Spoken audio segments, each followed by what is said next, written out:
Hema commission റിപ്പോർട്ടിന്റെ ഭാഗമായുണ്ടായ വെളിപ്പെടുത്തലുകളെ തുടർന്ന് മലയാള സിനിമയ്ക്കൊപ്പം പരസ്യ വിപണിക്കും കോടികളുടെ നഷ്ടം.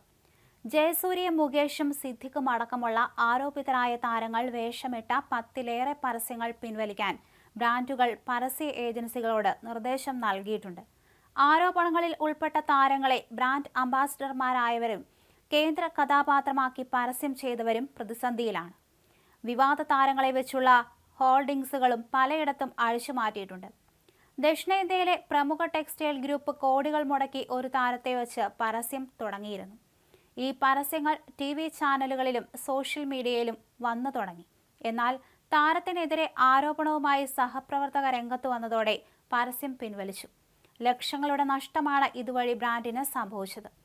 വിവാദ നായകർ ബ്രാൻഡ് അംബാസിഡർമാർ ആയാൽ അത് ഗുണത്തെക്കാളേറെ ദോഷം ചെയ്യുമെന്നാണ് പരസ്യ ഏജൻസികൾ വിലയിരുത്തിയത്.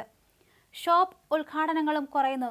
അതുപോലെ തന്നെ മൊത്തത്തിൽ താരങ്ങളുടെ വിലയിടിഞ്ഞതോടെ ഉദ്ഘാടനത്തിൽ വൻ കുറവാണ് സംഭവിച്ചത്. നടി ഹണി റോസാണ് കേരളത്തിലെ അനൌദ്യോഗിക വ്യവസായ മന്ത്രി എന്നായിരുന്നു സോഷ്യൽ മീഡിയയിൽ വന്ന ട്രോൾ. അത്ര കണ്ട് ഉദ്ഘാടനങ്ങളായിരുന്നു ഹണി റോസ് നടത്തിയത്.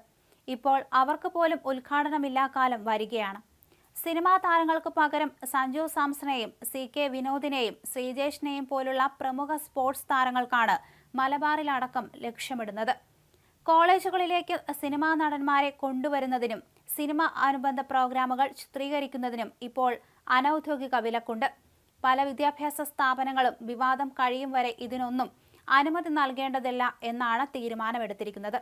അതേസമയം സിനിമാ പ്രൊമോഷനുകളുടെ ചാകരക്കാലമായിരുന്നു ഓണം. എന്നാൽ ഈ ഓണത്തിന് അത്തരം പ്രൊമോഷനുകൾ ഒന്നും ഇതുവരെ കൊച്ചിയിൽ തുടങ്ങിയിട്ടില്ല. ഇതിനൊപ്പം പുതിയ നിർമ്മാണത്തിനുള്ള ടൈറ്റിൽ രജിസ്ട്രേഷനും സാരമായി കുറഞ്ഞിട്ടുണ്ട്. ഷൂട്ടിങ്ങിൽ നിന്ന് പ്രധാന താരങ്ങൾ വിട്ടുനിൽക്കുകയാണ്.